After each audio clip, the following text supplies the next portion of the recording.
ലോകത്തിലെ ഏറ്റവും ചെറിയ സേനാ വിഭാഗമായ സ്വിസ് ഗാർഡുകളുടെ ഗണത്തിൽ 36 പേർ കൂടി സത്യപ്രതിജ്ഞ ചെയ്ത അംഗങ്ങളായി. സ്വിസ് ഗാർഡുകളിൽ പരിശുദ്ധ സിംഹാസനം വിശ്വാസം അർപ്പിക്കുന്നതായും അഭിമാനിക്കുന്നതായും പുതിയ അംഗങ്ങളുമായുള്ള കൂടിക്കാഴ്ചയിൽ ഫ്രാൻസിസ് പാപ്പ വ്യക്തമാക്കി.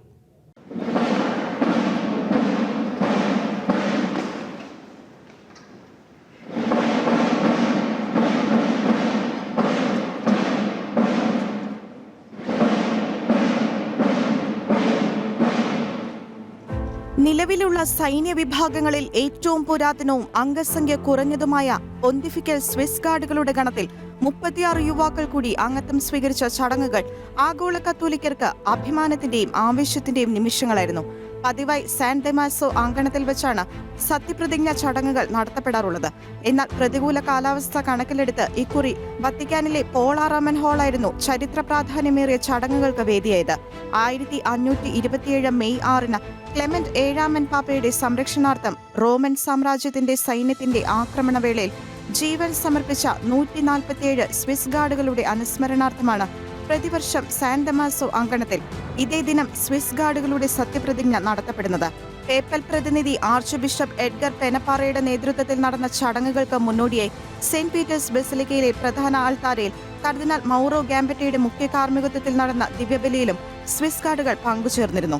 കാഹളം മുഴക്കിയും മദ്ദള അകമ്പടിയോടെയും സ്വിസ് ഗാർഡുകൾ നടത്തിയ പരേഡോടെയായിരുന്നു ചടങ്ങുകൾക്ക് ആരംഭമായത്.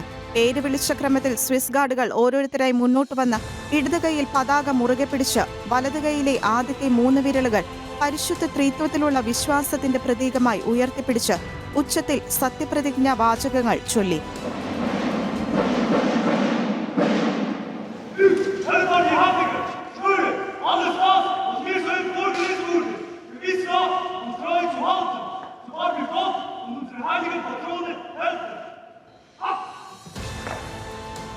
സഭയുടെ പരമാധികാരിയായ ഫ്രാൻസിസ് പാപ്പയും അദ്ദേഹത്തിന്റെ പിൻഗാമികളെയും സ്വജീവൻ പണയം വെച്ച് സേവിക്കുമെന്ന് ദൃഢപ്രതിജ്ഞ ചെയ്യുന്നുവെന്നും ഇതിനായി ദൈവാനുഗ്രഹവും വിശുദ്ധരുടെ സഹായവും തനിക്ക് തുണയാകട്ടെ എന്നുമായിരുന്നു പ്രതിജ്ഞയുടെ സംക്ഷിപ്ത രൂപം. അതേസമയം സ്വിസ് ഗാർഡുകളുമായി നടത്തിയ കൂടിക്കാഴ്ചയിൽ പരിശുദ്ധ സിംഹാസനത്തിന് അവരിലുള്ള വിശ്വാസത്തെയും അഭിമാനത്തെയും പറ്റി പാപ്പ വാചാലനായി. സാഹോദര്യത്തിലും ക്രൈസ്തവ രൂപീകരണത്തിലുമുള്ള വളർച്ചയ്ക്ക് സ്വിസ് ഗാർഡുകളുടെ സേവന കാലയളവ് ഇടയാക്കട്ടെ എന്ന് പാപ്പ ആശംസിക്കുകയും ചെയ്തു.